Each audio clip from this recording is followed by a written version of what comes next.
Welcome to Busy Bride 101, Wedding Planning Tips for the Bride on the Go podcast.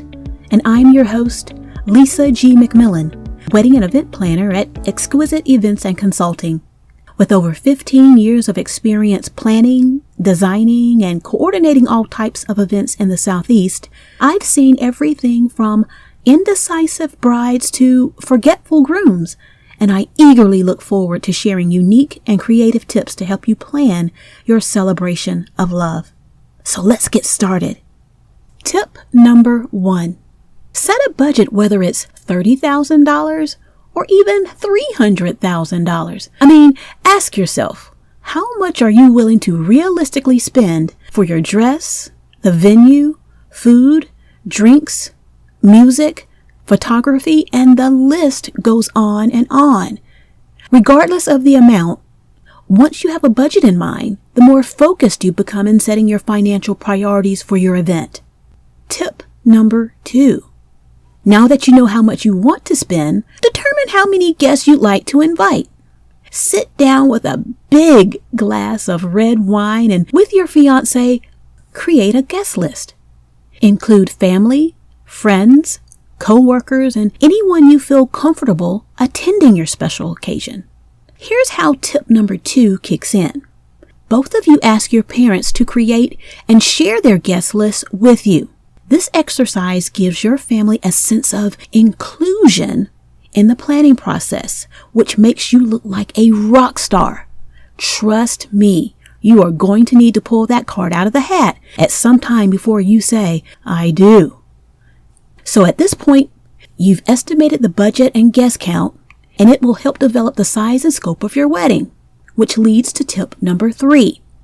As a wedding planner, I should say, this is tip number 1, but hire a wedding planner right now. More on hiring a wedding planner in a later podcast. Tip number 4. Contact your besties and ask them to be by your side on one of the best days of your life. Now with your squad in place, here's tip number 5. Set up appointments with a few bridal salons and try on as many wedding gowns your heart desires. I'll bet good money, out of all the dresses you try on, you'll end up selecting one of the first 2 dresses in your search. Invite your maid of honor and bridesmaids to come along and spend time with you to find the perfect dress, and theirs too.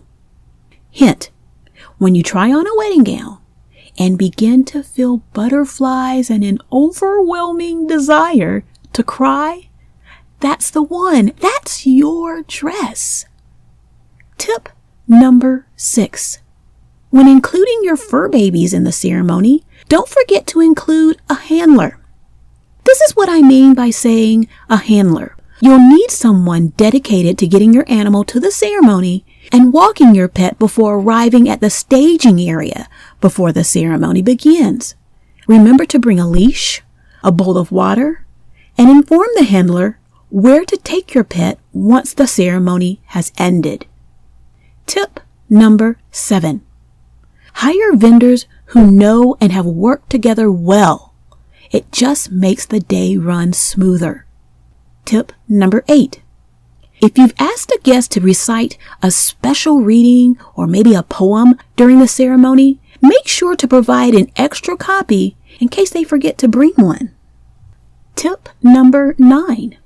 If the vendors you've selected have performed beyond the call of duty in your eyes, extend your appreciation in the form of a heartfelt thank you, or even better, cash. Yes, I said it. Cash. Tip number 10. Ask your florist if they have a way to repurpose your flowers after your wedding, such as, will they deliver them to a local assisted living facility, hospital, hospice, shelter, school, something like that. These are just a few of the many tips to help you save money, time, and most importantly, your sanity while planning your dream wedding. Just keep a level head and consider the ideas from this podcast. Thanks for listening to Busy Bride 101, Wedding Planning Tips for the Bride on the Go. And to keep up with us and learn more tips, visit our website at www.busybrideweb.com. www.exquisiteevents.info and on Instagram at Exquisite Events Consulting. Always remember, your wedding is for the two of you.